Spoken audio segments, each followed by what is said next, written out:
फिल्लौर के Buddhist mission revival charitable trust द्वारा GT road Phillaur Punjab में धम्म सभा का आयोजन किया गया।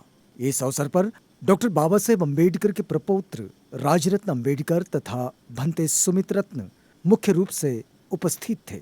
कार्यक्रम की शुरुआत में सुभाष चंद्र जी ने प्रस्तावना रखी। राजरत्न अम्बेडकर के भाषण से प्रभावित होकर कई लोगों ने बुद्धिज्म अपनाने की बात कही।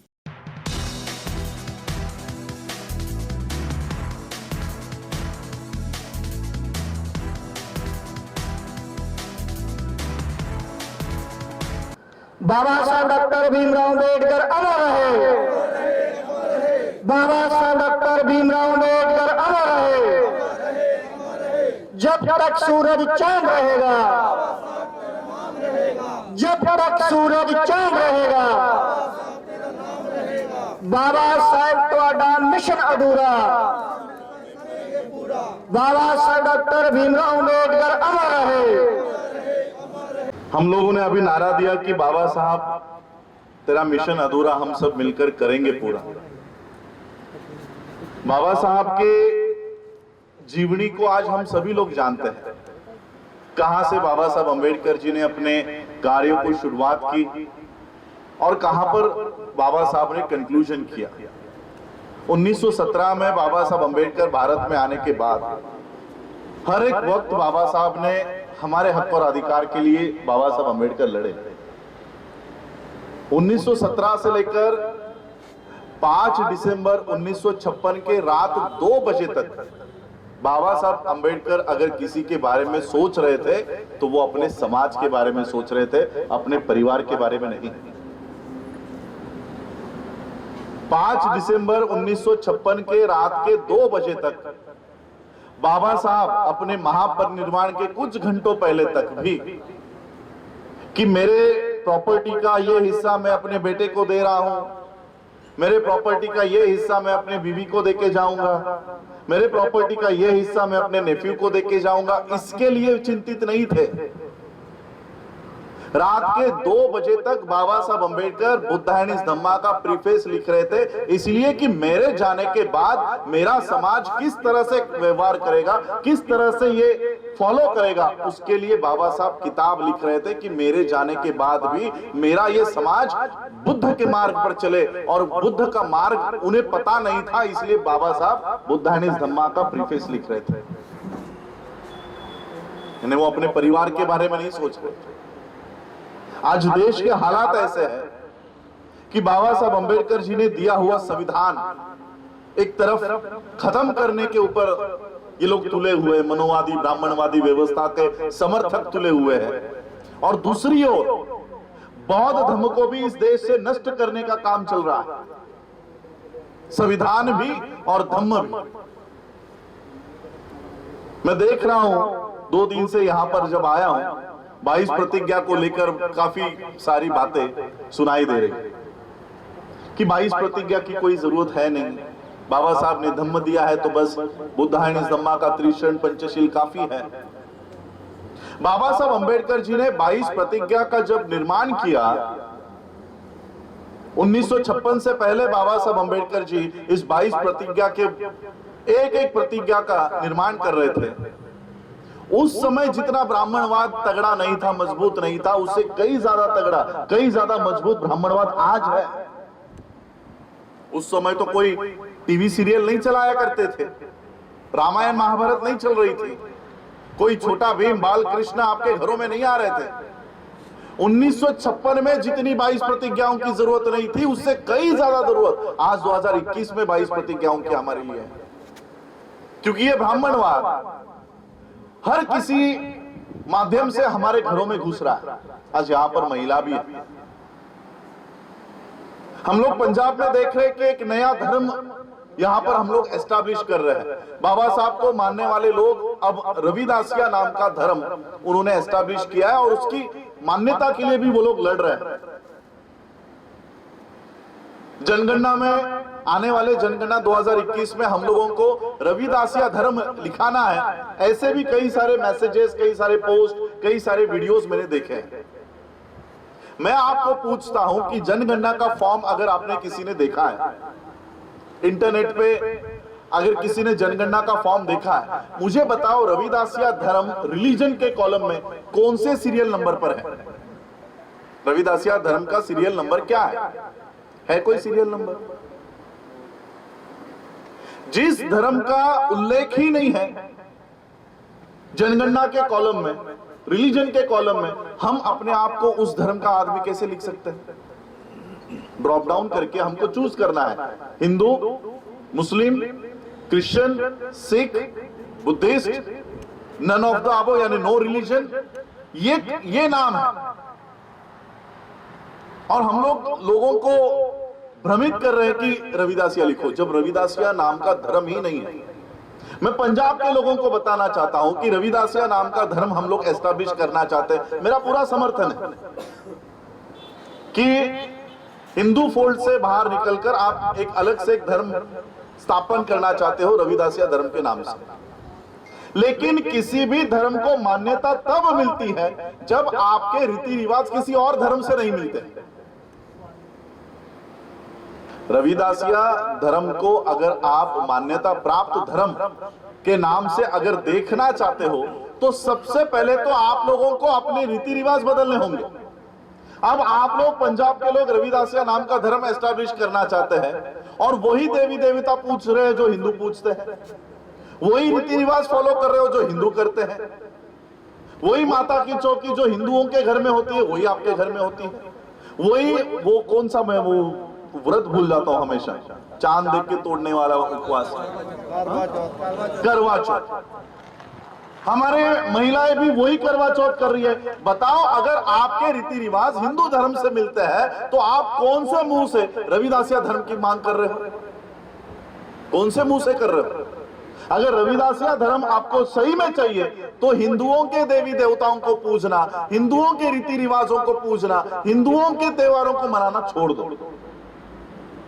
एक तरफ रविदासिया धर्म भी चाहिए और हिंदू धर्म के सारे रीति रिवाज भी चाहिए। कौन आपको यह मान्यता देगा? पिछले 20-25 सालों से कर्नाटक में लिंगायत नाम के धर्म के लोग पिछले 20-25 साल से रास्तों पे उतर रहे हैं और 10-20 हजार में नहीं, 10-10 लाख की संख्या में रास्तों के ऊपर उतरे कि हम हिंदू नहीं है, हम लिंगायत है, हमारे धर्म को मान्यता दो। पिछले 20-25 सालों से नहीं मिली। अभी झारखंड के सीएम ने विधानसभा में एक रिजोल्यूशन पास किया है कि हम आदिवासी लोग हिंदू नहीं है, हमारा धर्म आदिवासी धर्म है, उसको अलग से मान्यता दो। सीएम मांग कर रहा है, सीएम, उसको अभी तक मान्यता नहीं। आप लोगों को कब मिलेगी? यानी बाबा साहब अंबेडकर जी ने हम लोगों को इतना लाकर दिया है। रिजर्वेशन के लिए कभी आप लोगों को उतरना पड़ा? महाराष्ट्र में आके देखो अभी क्या हालत चल रही है। जो मराठा कम्युनिटी है आपके यहाँ पर, आप लोग शायद जाट कहोगे उन लोगों को, मराठा जाट होते हैं यहाँ पर, वो पिछले 5 सालों से रास्तों के ऊपर उतर रहे हैं। अभी सुप्रीम कोर्ट ने उनको मना कर दिया कि आपको रिजर्वेशन नहीं देंगे। कोर्ट में लड़ाई लड़ रहे हैं। बाबा साहब अंबेडकर जी ने हम लोगों को सब रेडीमेड ला कर दिया। कभी आप लोगों को रिजर्वेशन के लिए रास्तों के ऊपर उतरने की जरूरत पड़ी है? हमारा रिजर्वेशन बाबा साहब अंबेडकर उसी समय ला कर दिया। आज इस देश के बौद्धों को जनगणना में बौद्ध लिखो और हमारा अलग से धर्म होना चाहिए, किसी को मांग करने की जरूरत है? हमारा ऑलरेडी वहां पर नाम लिखा हुआ है, बौद्ध धर्म का ऑलरेडी वहां पर नाम है।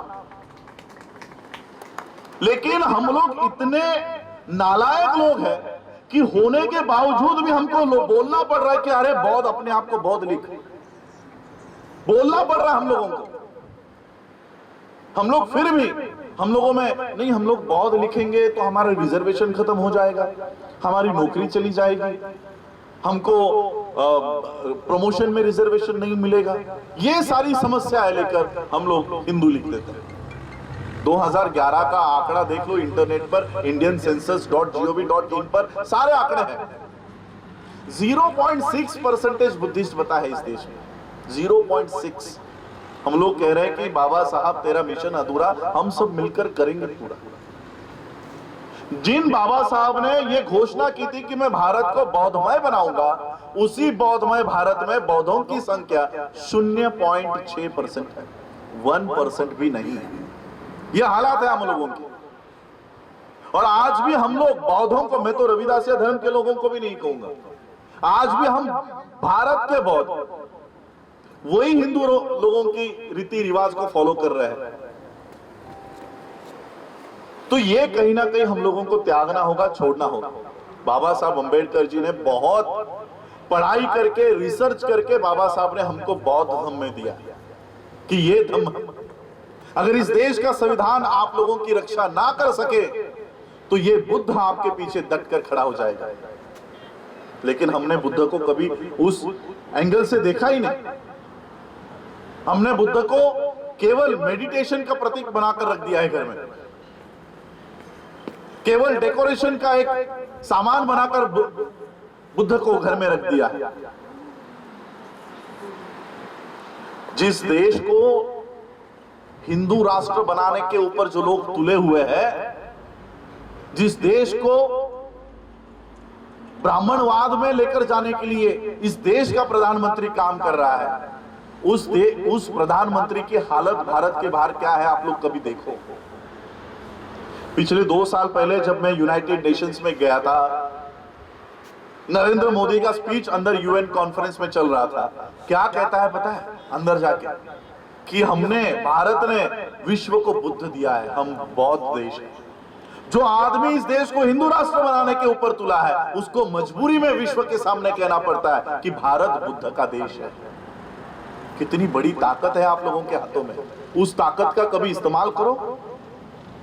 हम तो अपने आप को बौद्ध लिखने में, बोलने में शर्मा रहे, जहां पर पूरा विश्व इस धम्म को फॉलो करता है। हम लोग हैं जो आज भी इस धम्म के ओर चलने के लिए तैयार नहीं है। और इसलिए हम लोगों को ये आज सोचना होगा। आज 2021 ये साल शुरू हो गया है, लॉकडाउन है, इसलिए ये जनगणना का काम ठप्प है। जैसे ही ये लॉकडाउन खत्म होगा, जनगणना शुरू होगी और फिर हमारी गिनती होगी और फिर हम लोगों को बहकाया जाएगा कि हिंदू लिखो, एससी लिखो, कास्ट आज तक हम लोग खत्म नहीं कर पाए। 72 इयर्स हो गए इस देश के संविधान को लागू होकर, फिर भी हम जातियों को खत्म नहीं कर पाए। कैसे हम बाबा साहब का काम पूरा कर सकते हैं? एनिलिशन ऑफ कास्ट का कार्यक्रम कब शुरू होगा? हम लोग अपनी जातियों को और मजबूत करते जा रहे हैं और इसलिए धम्म का काम नहीं बढ़ पा रहा। इस देश के महिलाओं को, आपके यहाँ के महिलाओं को आगे आना होगा, क्योंकि अगर घर की महिला बौद्ध धर्म से जुड़ जाएगी, पूरा घर बौद्ध धर्म से जुड़ जाएगा। इसलिए हम लोगों को, मैं महिलाओं से अपील करना चाहूंगा कि हिंदुओं के रीति रिवाज, उनके देवी देवता, ये सब हमको त्यागना होगा, ये सब छोड़ना होगा। मैं तो कहता हूं 22 प्रतिज्ञा सिर्फ बौद्ध धर्म के दीक्षा के कार्यक्रम में ही नहीं होनी चाहिए। हमारा त्रिशरण पंचशील होने के बाद 22 प्रतिज्ञा का पठन हमेशा होना चाहिए, ताकि हमको ये बार बार याद रहे कि हम इन देवी देवताओं को नहीं मानते और इनकी पूजा नहीं करेंगे। हम बौद्ध हैं और बौद्ध रीति रिवाज से ही चलेंगे। तो उस तरह से हम लोगों को काम करना है। कॉन्स्टिट्यूशन को हम लोग देख रहे कि कैसे खत्म किया जा रहा है, अलग अलग एक्ट्स बनाए जा रहे हैं। किसानों का हम लोग आंदोलन देख रहे हैं, उनकी जमीनें हथियाने की कोशिश हो रही है कानून बनाकर। एजुकेशन खत्म हो रहा है और इसलिए मैं ये चाहूंगा, आप लोगों के पास जमीन है, रिसोर्सेस है, कितने सालों तक हम लोग इन लोगों के सामने गिड़गिड़ाने का काम करेंगे? इस देश में क्रिश्चियंस भी रहते हैं, इस देश में मुस्लिम्स भी रहते हैं। कभी आपने देखा है क्रिश्चियनों को रास्तों के ऊपर उतरकर रिजर्वेशन मांगते हुए? कभी आपने देखा है मुसलमानों को रिजर्वेशन मांगते हुए, नौकरियां मांगते हुए? वो क्यों नहीं मांग रहे? उनके ऊपर भी वही समस्या है जो आपके सामने है। क्रिश्चियन कोई देश के बाहर नहीं रहता, वो भी इसी माहौल में जी रहा है, तो वो इफेक्ट क्यों नहीं होता? वो इसलिए इफेक्ट नहीं होता क्योंकि उसने अपनी खुद की व्यवस्था तैयार की। एजुकेशन के लिए उसको किसी के सामने जाने की जरूरत नहीं है, हेल्थ सिस्टम के लिए वो किसी के दरवाजे पर नहीं जाता, मुस्लिम्स इस देश के अपने मदरसे उन्होंने खुद बनाए एजुकेशन के लिए, वो कभी ब्राह्मणी व्यवस्था के सामने नहीं जाते। हम वो लोग हैं जो नौकरी करते हैं, व्यवसाय करते हैं, पैसा कमाते हैं और अपने बच्चों को अच्छी अच्छी स्कूलों में डाल रहे हैं। अच्छी स्कूल में डालने के बाद हमारा बच्चा, हम लोग अपने पैसों से उसको ब्राह्मणवाद में ढकेल रहे हैं। उसको स्कूल में जाते ही उसको खड़ा किया जाता है और गुरु ब्रह्मा, गुरु विष्णु, गुरु देवो महेश्वरा सिखाया जाता है। आपके पैसों से, आपके ही पैसों से आपके ही बच्चों को ब्राह्मणवाद में घुसाया जा रहा है, आपके ही पैसों से। तो अगर इन स्कूलों में ब्राह्मणवादों की ये जो शिक्षा दी जा रही है, तो हम अपनी स्कूलें क्यों नहीं तैयार कर रहे हैं? हम अपनी एजुकेशन सिस्टम क्यों नहीं कर रहे? 1946 में डॉक्टर बाबा साहब अंबेडकर जी ने पीपल्स एजुकेशन सोसाइटी का निर्माण किया और उस ट्रस्ट के माध्यम से मुंबई के फोर्ट के इलाके में, सबसे प्राइम लोकेशन में, बाबा साहब अंबेडकर जी ने एक नहीं, दो नहीं, तीन 4 फ्लोर की बिल्डिंग्स खरीदी। अपने लिए नहीं, रहने के लिए नहीं, मेरे समाज के लोग वहां पर आकर निशुल्क पढ़ाई कर सके, फ्री में एजुकेशन प्राप्त कर सके। इसलिए बाबा साहब अंबेडकर जी ने पीपल्स एजुकेशन सोसाइटी के माध्यम से सिद्धार्थ कॉलेज खड़ा किया, आनंद भवन खड़ा किया, बुद्ध भवन खड़ा किया, मिलिंद कॉलेज बाबा साहब ने बनाया। 1946 में बाबा साहब के पास कितने रिसोर्सेस थे? क्या बाबा साहब के पास करोड़ों रुपए थे? क्या बाबा साहब के पास जमीनें थी? 1946 में अगर बाबा साहब कर सकते हैं तो क्या 2021 में हम नहीं कर सकते? उस समय बाबा साहब के पास रिसोर्सेस नहीं थे, लेकिन विजन था। आज हमारे पास रिसोर्सेस है, लेकिन हमारे पास विजन नहीं है। हमारे रिसोर्सेस, या आपके यहां पर और एक नया शुरू हो रहा है, डेरे। ये डेरों में जा रहे हैं, बाबाओं के पीछे जा रहे हैं। हमारे रिसोर्सेस से हम ब्राह्मणवाद को मजबूत कर रहे हैं।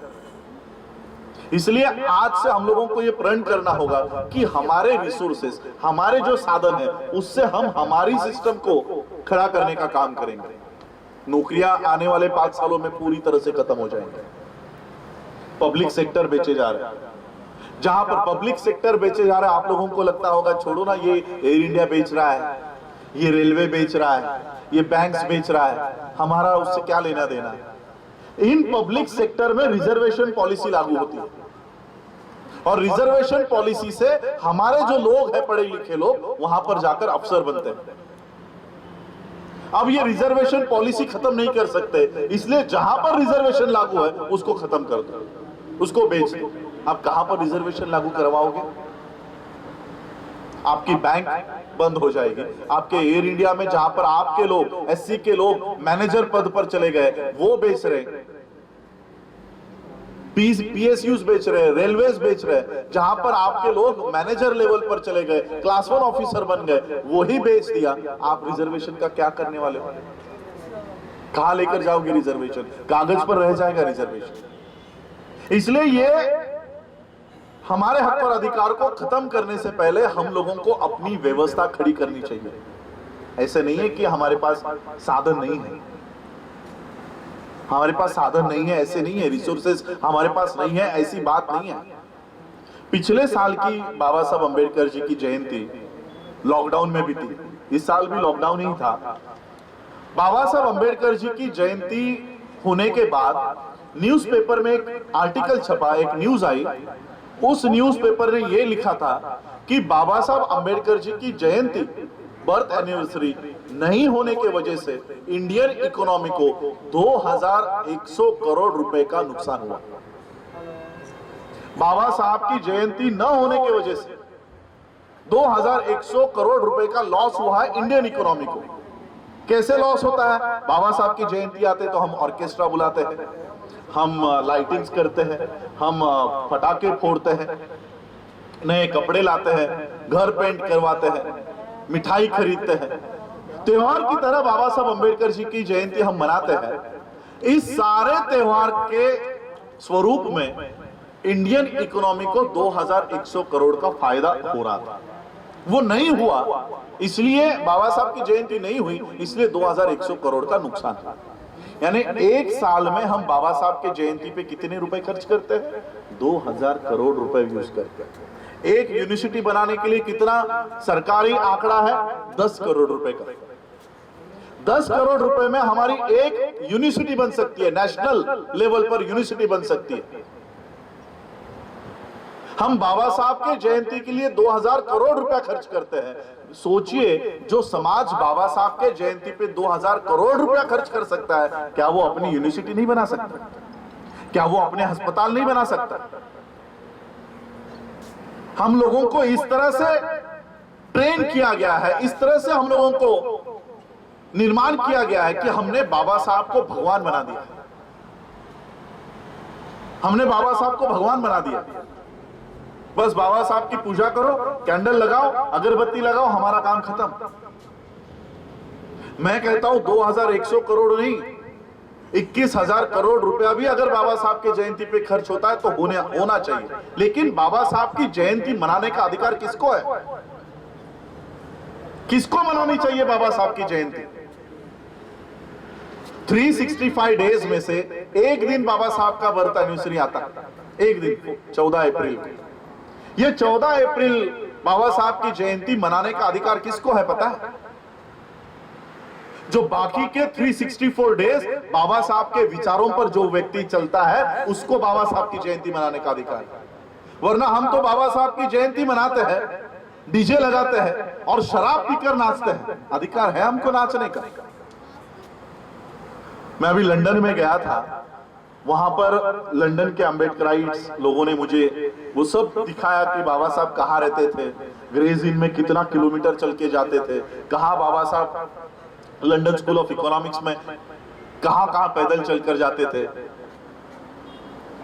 वहां के डॉक्टरों ने बाबा साहब को एक बात कही थी कि लंदन में बहुत ठंड होती है, तो इस ठंड में सरवाइव करने के लिए, जिंदा रहने के लिए थोड़ी ब्रांडी, ये शराब जिंदा रहने के लिए तो भी पिया करो। जीने मरने का सवाल होने के बावजूद बाबा साहब ने शराब को कभी हाथ नहीं लगाए। उन्हीं बाबा साहब की जयंती हम शराब पी के मनाते हैं। हम बाबा साहब को भगवान बनाने के ऊपर तुले हुए, क्योंकि भगवान बनाना बहुत आसान है। हम अपनी जिम्मेदारियों से मुक्त हो जाते हैं। हमें अपनी जिम्मेदारियों से मुक्त होना है, क्योंकि बाबा साहब के कारवां के ऊपर कैसे चल सकते हैं। इसलिए हम बाबा साहब को भगवान बनाने पर तुले हैं कि हमारा काम खत्म, बस बाबा साहब की एक स्टैचू लेकर आ जाओ, कैंडल लगा दो, हमारा काम खत्म। लेकिन हमें बाबा साहब के नक्शे कदम पर चलना चाहिए। हम लोग 1 अप्रैल आती है, हर कोई पोस्ट डालता है कि बाबा साहब के प्रॉब्लम ऑफ रूपी के ऊपर आरबीआई का स्थापना हुआ, बाबा साहब के वजह से हुआ। मुझे बताओ, रिजर्व बैंक ऑफ इंडिया का आप लोगों में से कितने लोगों ने बेनिफिट लिया है किसी ने आरबीआई का benefit? RBI is a bankers bank. इस 2 साल पहले पहली बार आरबीआई के इतिहास में बीजेपी ने आरबीआई से लोन उठाया। आरबीआई का काम नहीं होता लोन देना, लेकिन बीजेपी ने आरबीआई से लोन उठाने का काम किया। तो ये आरबीआई का बेनिफिट कौन लेकर जा रहा है? ब्राह्मणवादी व्यवस्था। इससे पहले भी जो बैंक्स बनी है, चाहे वो आपकी सेंट्रल बैंक हो, चाहे वो स्टेट बैंक हो, कोई भी बैंक हो, क्या उसमें आपका रिप्रेजेंटेशन है? क्या उसमें कोई आपके डायरेक्टर्स है? क्या उसमें से आपको एजुकेशन लोन ये देते हैं, बिजनेस के लिए लोन दे रहे हैं? यानी बाबा साहब के लिखी हुई किताबों के ऊपर ब्राह्मणवादी व्यवस्था काम करके वो अपनी व्यवस्था मजबूत कर रही है। बाबा साहब के लिखे हुए किताबों पर वो लोग बेनिफिट ले रहे हैं और हम बाबा साहब को पढ़ ही नहीं रहे। हम तो सिर्फ बाबा साहब के फोटोज लेकर खुश हैं। बाबा साहब ने लिखी हुई बातों में से 10% बातों के ऊपर भी अगर हम काम करते हैं, आने वाले 10 सालों में आप इस देश के हुक्मरान होंगे। इतनी ताकत बाबा साहब के आज भी राइटिंग एंड स्पीचेस में, इतनी ताकत है, लेकिन वो राइटिंग एंड स्पीचेस हम पढ़ने का काम ही नहीं कर रहे। मैं कहूंगा कि जिस तरह से आज आप लोग यहाँ पर इकट्ठा हुए हैं, हर संडे को आइए। ये जिस तरह से आज यहाँ पर सम्मेलन कर रहे हो, बाबा साहब की कोई एक किताब उठाकर पढ़ लीजिए, लोगों को समझाइए एक्सप्लेन करके कि ये इस पॉइंट में बाबा साहब क्या कहना चाह रहे हैं। आप लोग यहाँ पर बुद्धिस्ट मिशन चला रहे हैं। मैं आप लोगों को 1954 का बाबा साहब का वर्ल्ड फेलोशिप ऑफ बुद्धिस्ट का स्पीच आप लोगों को आपके ऑफिस में रखना, उसके ऊपर पढ़ना, उसको अध्ययन करना, ये कंपल्शन मैं आपको करता हूं, इसको कंपल्सरी पढ़ना चाहिए।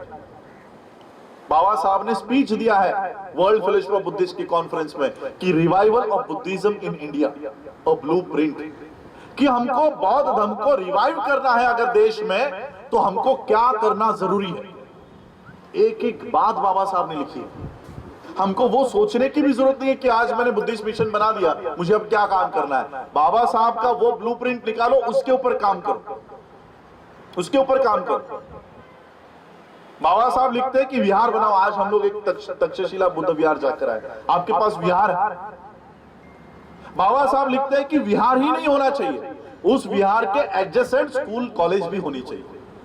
हमारे पास विहार है, हमारे बच्चे पढ़ने जाते हैं ब्राह्मणवादों के स्कूलों में, इतनी बड़ी जगह है वहां पर। अगर आप स्कूल बनाओ, कॉलेज बनाओ, बुद्धिस्ट सेमिनरी बनाओ। आज हमारे पास बदंत सुमित रत्न जैसे भंते कहां हैं?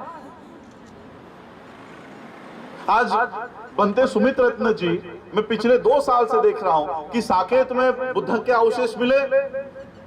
हजारों किलोमीटर दूर चलकर, लॉकडाउन में जब हम लोग घर से बाहर नहीं निकल सकते थे, हमको ट्रैवल करने की परमिशन नहीं थी, बनते जी इतने दूर से साकेत में पहुंचे।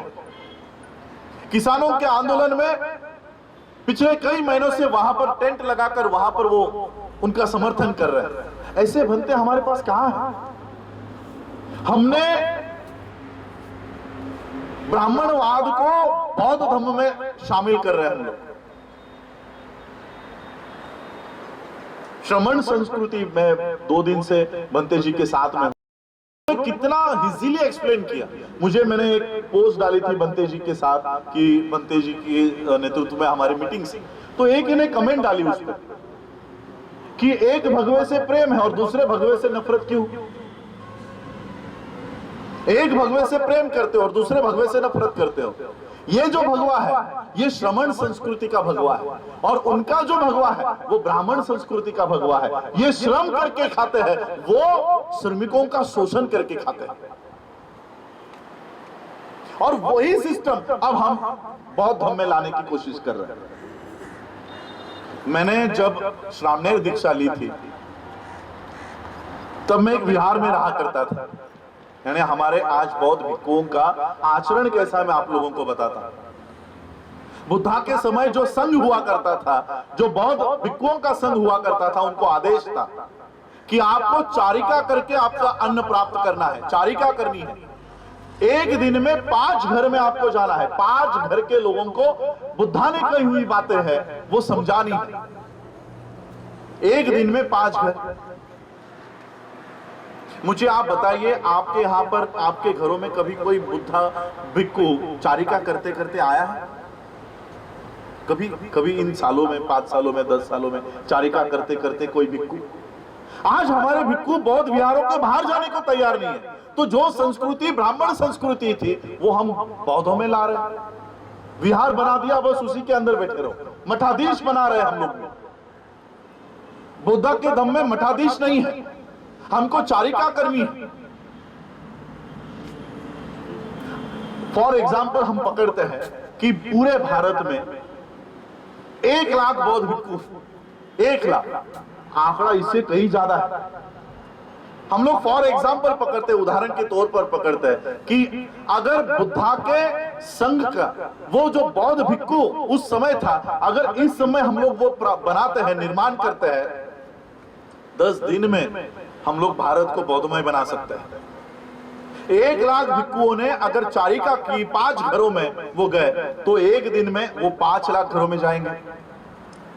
एक घर में 4 लोग रहते हैं ऑन एन एवरेज, तो एक ही दिन में 20 लाख लोगों तक बुद्धा का संदेश जा सकता है, बाबा साहब का संदेश जा सकता है। अगर बाबा साहब के विचारधारे वाला बुद्धा का संघ का बौद्ध भिक्षु अगर हम निर्माण कर सके तो हम 10 दिन में भारत को बौद्धमय बना सकते हैं। लेकिन ये ट्रेनिंग इंस्टीट्यूट हमारे पास कहां है? बौद्ध भिक्षुओं की सेमिनरी, बाबा साहब ने वो स्पीच में कहा है कि हमको ट्रेंड प्रीचर्स चाहिए, बौद्ध भिक्खु ट्रेन होने चाहिए। हमारे पास वो सारी सिस्टम ही नहीं है। इसलिए मैं कह रहा हूं कि इस सिस्टम को हमको तैयार करना है, बुद्धिस्ट सेमिनरी बनानी है। हमारे ये जो बच्चे हैं, इन लोगों को जो ब्राह्मणवाद की शिक्षाएं दी जा रही है, यहाँ पर आपके पास जमीन है, शेड्स डालो, बिल्डिंग बनाओ, हमारे बच्चे जूनियर केजी से लेकर 10वीं तक हमारे यहाँ पर पढ़ सके, ऐसी व्यवस्था खड़ी करो। हमारे पैसों के ऊपर, लाख लाख रुपए के ऊपर आप लोग आपके बच्चों को रायन इंटरनेशनल में भेज रहे हो, रिलायंस के स्कूलों में भेज रहे हो। क्या सीखते हैं वहां पर? गुरु ब्रह्मा सरस्वती, यही सिखाया जा रहा है। इसलिए अपनी व्यवस्था खुद हमको करनी है। कितने सालों तक हम इस सरकार के ऊपर निर्भर रहेंगे? अभी ये तो भारत सरकार भी नहीं रही, इसको मोदी सरकार कहा जाता है, मोदी सरकार। कितने सालों तक इनके ऊपर हम निर्भर रहने वाले हैं? इसलिए हम लोगों को अभी हम 2021 में प्रवेश कर रहे हैं, आधा साल बीत चुका है। हम लोगों को आने वाले 10 साल में ये रोड मैप लेकर चलना है, ये रोड मैप बनाकर चलना है कि इन 10 सालों में हमको कहां तक जाना है। आपके पास रिसोर्सेस है, उसको वेस्ट मत करो। ब्राह्मणवाद के उसको मजबूत करने में आपके रिसोर्सेस मत लगाओ। जिन लोगों ने आप लोगों को गुलाम बनाए रखा, आप लोग उन्हीं को, उनके हाथ मजबूत कर रहे हो। इसलिए हम लोगों को अपने रिसोर्सेस को सही मायने में यूज करना है। आने वाले जनगणना में मैं आप लोगों को भी एक बताना चाहूंगा कि अपने आप को बौद्ध लिखो। कोई आप लोगों को डराना चाहेगा, भटकाना चाहेगा कि बौद्ध लिखने से रिजर्वेशन चला जाएगा। बाबा साहब ने 1956 में एक स्पीच दिया। बाबा साहब को एक पत्रकार ने पूछा कि बाबा साहब, आप इन लोगों को बौद्ध बनाकर इनका नुकसान कर रहे हैं, इन लोगों को गलत राह पर लेकर जा रहे हैं, इनका रिजर्वेशन खत्म हो जाएगा, नौकरियों में इनको आरक्षण नहीं मिलेगा। बाबा साहब ने उस पत्रकार को कहा कि इतना ही अगर आपको हमारी चिंता है, उस समय ये रिजर्वेशन जातियों का था और हर जाति को एक काम है, तो बाबा साहब ने कहा कि इतनी ही चिंता है तो मरे हुए जानवर तू क्यों नहीं खींचता? तू खींच ले और ले ले हमारी जगह, तू रिजर्वेशन लेकर बन जा क्लर्क वहां पर। और बाबा साहब ने समाज को उद्देश्य करके कहा कि ये रिजर्वेशन दिया भी तो मैंने ही है ना, दिया भी तो मैंने ही है, मांग भी मैं ही रहा।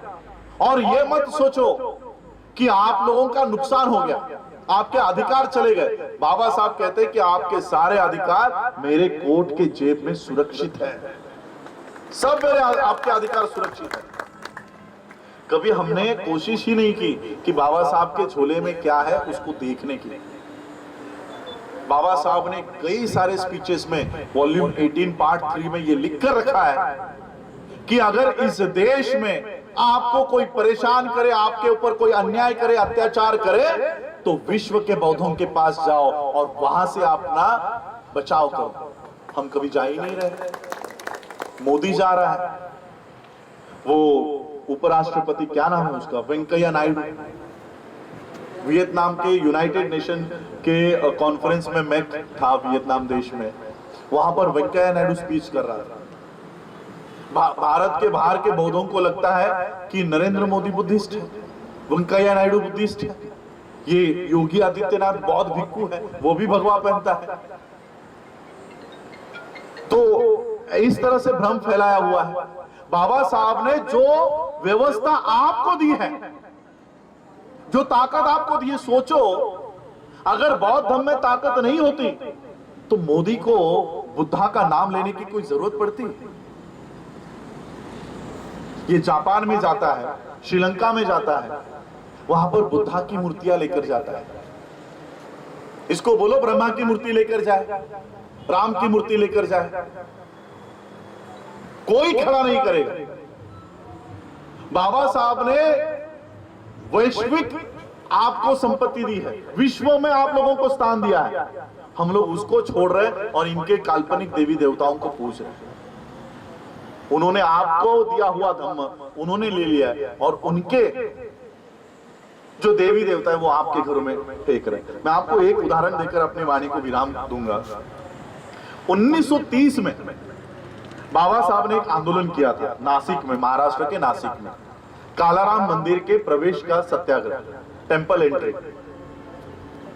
बाबा साहब का कहना था कि आप लोग हमको हिंदू मानते हो, हम हिंदू हैं, तो अगर हम हिंदू हैं तो हमें भी मंदिर में आने का हम लोगों को अधिकार होना चाहिए। तो बाबा साहब ने सभी लोगों को इकट्ठा किया, चलिए हम हिंदू हैं तो मंदिर में हमको तो प्रवेश मिलना चाहिए। और जैसे ही बाबा साहब मंदिर के दरवाजे पर पहुंचे, अंदर से मंदिर के दरवाजे बंद कर दिए गए और मंदिर के अंदर से पथराव किया गया। एक पत्थर आकर बाबा साहब के माथे पर लगा और वहीं पर बाबा साहब ने सवाल लेकर कहा कि देखो, हम अपने आप को हिंदू समझ रहे हैं, हम अपने आप को हिंदू समझ रहे हैं, ये आपको तो हिंदू मानने को तैयार नहीं।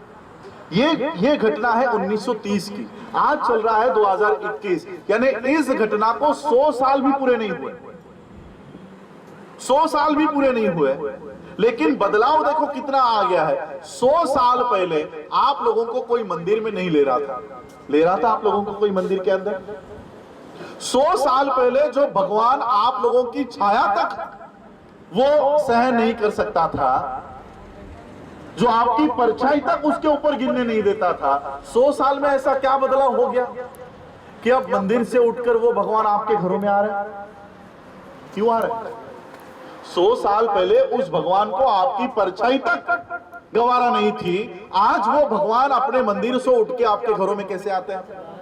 क्योंकि उनको पता है कि अगर हम आपके घर में नहीं आए तो आपके घर में बुद्ध आ जाएगा, और अगर बुद्ध आ गया तो इनका कहीं पर नामो निशान नहीं रहेगा। इसलिए ये ब्राह्मण आपके घरों में ये देवी देवता दे देते, जाओ गणेश को लेकर जाओ, ये हमारी माता लेकर जाओ, इनको पूछते रहो, इनमें आप जब तक व्यस्त रहोगे तब तक बुद्धा की तरफ नहीं आओगे। ये उनको पता है, ये उनको पता है।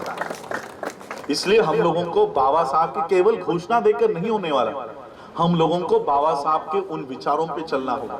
एनालिसिस ऑफ कास्ट पढ़ो, बाबा साहब के 18 वॉल्यूम में लिखे हुए बुद्धिस्ट मूवमेंट के बारे में पढ़ो कि बुद्धिस्ट मूवमेंट हमको कैसे बढ़ानी है, भारत में क्या क्या करना होगा। सिर्फ विहार बनाकर नहीं होने वाला, उन विहारों के साथ हमारे बच्चे वहां पर पढ़ाई लिखाई करने के लिए आए, इसलिए एडजेसेंट उसके ही बगल में हमारी स्कूल होनी चाहिए, हमारे कॉलेजेस होने चाहिए।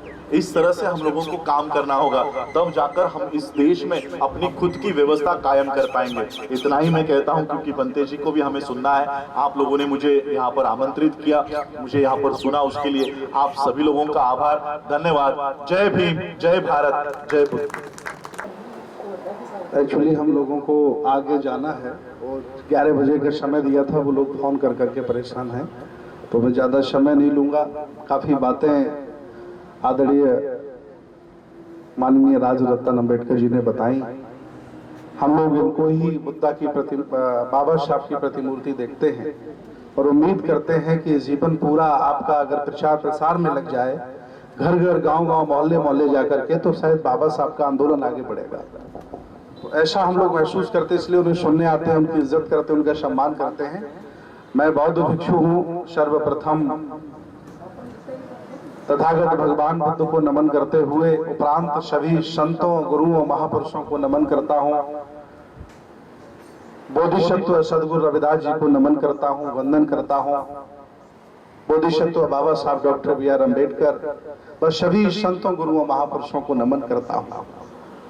पंजाब के राजा महाराजाओं में एक बात आपको बता दूं, इतनी बड़ी व्यवस्था, इतना बड़ा दर्शन और इतनी बड़ी संस्कृति दुनिया में किसी के पास नहीं है जितनी आप लोगों के पास है। भगवान बुद्ध से लेकर के मान्यवर कांसीराम साहब तक कम से कम 250 ऐसे संत, गुरु, महापुरुष राष्ट्र को संभालने वाले, चलाने वाले, बेहतर बनाने वाले आपकी कौम ने, आपके खानदान ने, आपके परिवार ने दिए हैं, जिसकी चर्चा पूरी दुनिया में होती है। लेकिन हम लोगों को पता नहीं है। अगर कोई हमारे खानदान में संत गुरु पैदा भी हो जाता है तो ये चालाक शातिर ब्राह्मण उसका ब्राह्मणीकरण कर देते हैं। ये धरती बुद्ध की है, ये धरती नानक की है, ये धरती कबीर की है, ये धरती रविदास की है, ये धरती आपकी है। मैं चिल्ला चिल्ला के कहता हूं, आप कोई गरीब, छोटे, नीची जाति के लोग नहीं हो। आप देश भारत के पुराने राजा महाराजा हो। सम्राट महापद्म नंद से लेकर सम्राट अशोक से बिंदुसार से लेकर चंद्रगुप्त मौर्य से लेकर पालों के 14 राजा, पूरा नांग वंश, सम्राट कनिष्क, मिनांडर, हर्षवर्धन, ये सब तुम्हारे ही तो राजा हैं। ये बुद्ध की संस्कृति के राजा हैं। 1250 साल इस भारत की धरती पर आपने शासन किया है। आपको शिक्षा से वंचित कर दिया गया, आपको सत्ता से वंचित कर दिया गया, आपको पैसे से, व्यापार से वंचित कर दिया गया। आप गरीब और कमजोर हो गए, लेकिन खून आपका अभी भी सम्राटों वाला है, राजाओं वाला है कि नहीं है? इसलिए आज आप भी स्वाभिमानी हैं, आज भी स्वाभिमान जिंदा है। बस एक छोटी सी बात है कि जब हम विचारधारा के पूजक हैं तो हमारी आपस में लड़ाई क्यों है? जब हम सभी लोग नमो बुद्धाय, जय भीम, जय गुरुदेव करते हैं, फिर हमारा झगड़ा किस बात का है? हमारे संतों की श्रृंखला में जब हम सदगुरु रविदास जी को जितना सम्मान देते हैं उतना ही बुद्ध को देते हैं। जितने बुद्ध मेरे हैं उतने आपके हैं, जितने गुरु रविदास आपके उतने मेरे हैं। जब हमारी विचारधारा एक है, दर्शन एक है, फिर झगड़ा किस बात का है?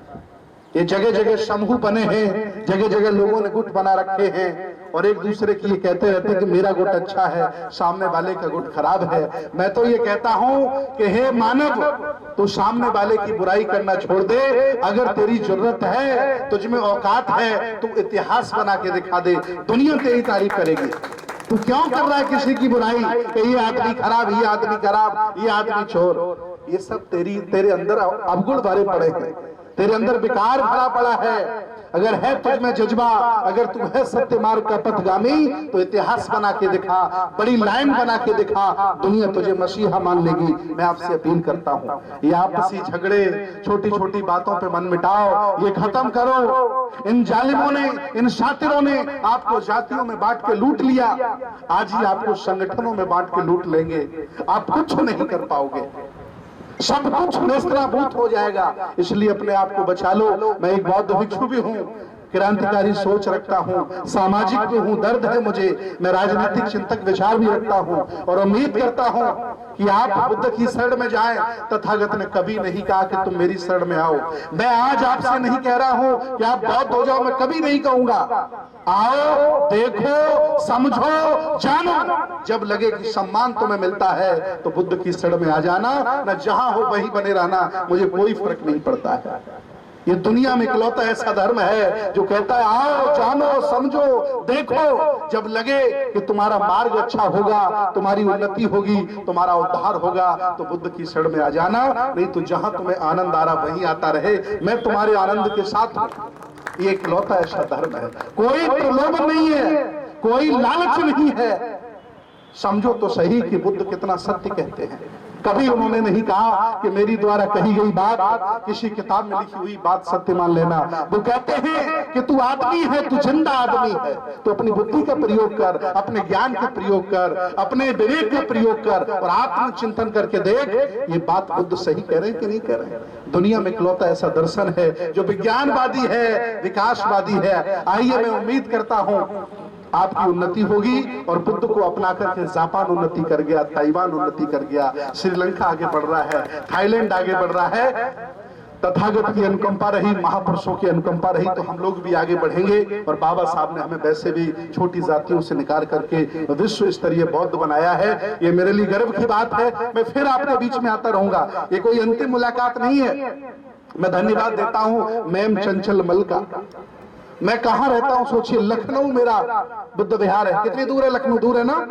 वहां से मुझे बुलाती हैं, मेरी गाड़ी में डीजल डलाती हैं, मेरे खाने का प्रबंध करती हैं और वहां से बुला करके कहती हैं कि भंते जी विचारधारा बढ़नी चाहिए, भंते जी मिशन आगे बढ़ना चाहिए। हम 10-20 साल जिंदा रहेंगे, फिर इस संसार से चले जाएंगे। मुझे कोई जाने या न जाने, लेकिन बाबा साहब का मिशन आगे बढ़ना चाहिए। ऐसे लोगों की जरूरत है। अपना नाम चमकाने वाले बहुत चमका ले गए, अब विचारधारा आगे होनी चाहिए। व्यक्ति बड़ा नहीं होता है, विचारधारा बड़ी होती है। ये मेरा संदेश है। और आपस में मिलके रहिए, सभी संतों गुरुओं का सम्मान करते रहिए, बुद्ध के दर्शन का अध्ययन करते रहिए। हम फिर शासक बनेंगे, ये देश हमारा फिर होगा, मुझे पूरा विश्वास है। नमो बुद्धाय, जय भीम, जय गुरु रविदास, जय संविधान, जय श्रीमद् भारत। बहुत बहुत साधुवाद। सब तो पहला ਅੱਜ बहुत ही खुशी का और सुभागा दिन है कि साडे विच हमारे बीच बाबा साहब डॉक्टर अम्बेडकर जी, जो हमारे महान रहबर, जिन्होंने हमारी गुलामी की जंजीरों को तोड़ा, और उनके वंश से माननीय राजरत्न अम्बेडकर जी आज हमारे बीच आए हैं। और जिस जोश से उन्होंने बाबा साहब की विचारधारा उसको समझने, उसको अपने जीवन में धारण करने और उनके मिशन को आगे बढ़ाने के लिए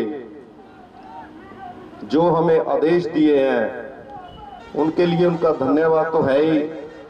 और मैं जितने भी यहाँ साथी बैठे हुए हैं उनकी तरफ से ये एश्योरेंस भी देता हूँ कि हम आने वाले समय में अपना पूरा टाइम जो उन्होंने आदेश किए हैं उस हिसाब से लगाने की कोशिश करेंगे और बाबा साहब के मिशन को आगे बढ़ाने का जतन करेंगे।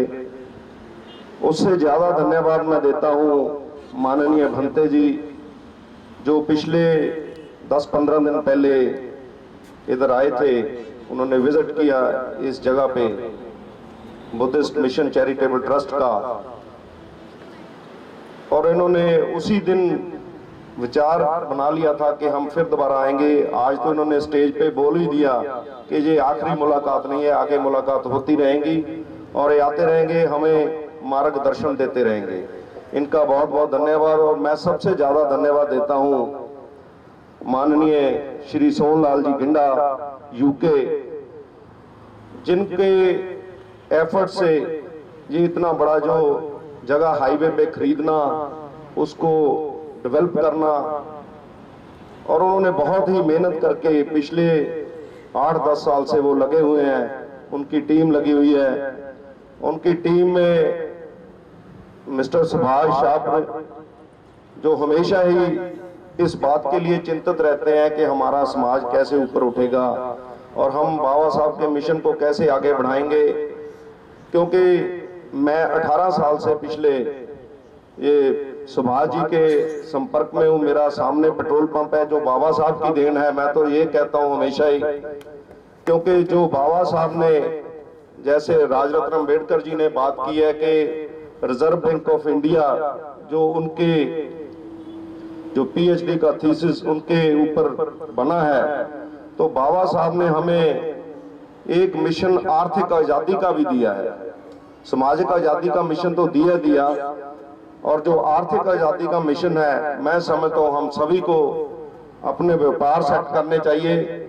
हमें नौकरियों लेने वाले नहीं बनना, हमें नौकरियां देने वाले बनना है और इस मिशन को आगे बढ़ाना है।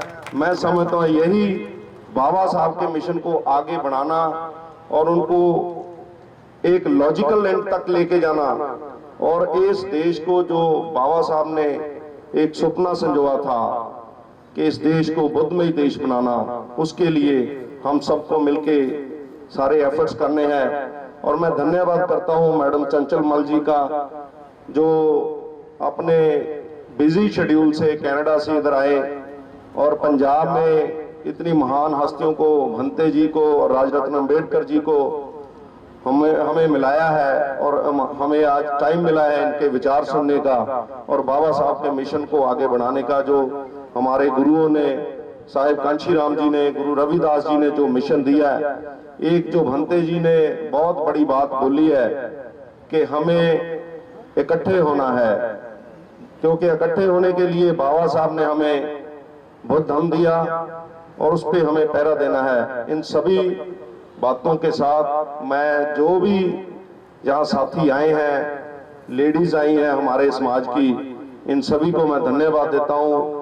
और राजरत्न अम्बेडकर जी, इनका धन्यवाद, भंते जी का धन्यवाद। और मैं एक बात भूल गया कि हमारे बीच डॉक्टर इंद्रजीत सिंह कजला, जिन्होंने बाबा साहब के लिखे हुए संविधान को पंजाबी में अनुवाद किया है, उसका ट्रांसलेशन किया है, वो भी आज हमारे बीच में है।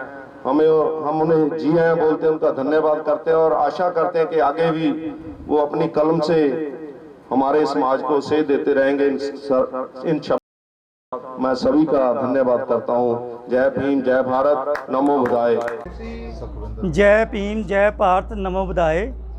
ਸਮੁੱਚੇ ਭਾਰਤ ਵਾਸੀਆਂ ਨੂੰ ਔਰ ਦੇਸ਼ਾਂ ਵਿਦੇਸ਼ਾਂ ਵਿੱਚ ਰਹਿੰਦੀਆਂ ਹੋਈਆਂ ਸੰਗਤਾਂ ਨੂੰ ਅੱਜ ਦੱਸਣਾ ਚਾਹੁੰਦੇ ਹਾਂ ਕਿ ਬੁੱਧਿਸਟ ਮਿਸ਼ਨ ਚੈਰੀਟੇਬਲ ਟਰਸਟ ਵਿਖੇ ਬਾਬਾ ਸਾਹਿਬ ਜੀ ਦੇ ਬਲੱਡ ਵਿੱਚੋਂ ਉਹਨਾਂ ਦਾ ਖੂਨ ਰਾਜ ਰਤਨ ਅੰਬੇਦਕਰ ਜੀ ਆਏ, ਉਹਨਾਂ ਦੇ ਅਨਮੁੱਲੇ ਵਿਚਾਰ ਸੁਣਨ ਦਾ ਸਾਨੂੰ ਮੌਕਾ ਮਿਲਿਆ।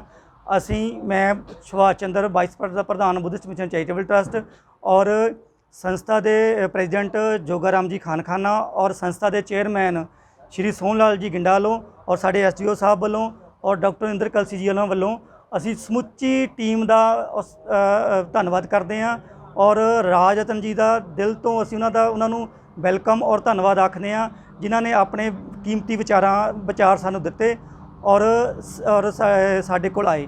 ਜੈ ਭੀਮ, ਜੈ ਭਾਰਤ, ਨਮੋ ਬੁੱਧਾਏ।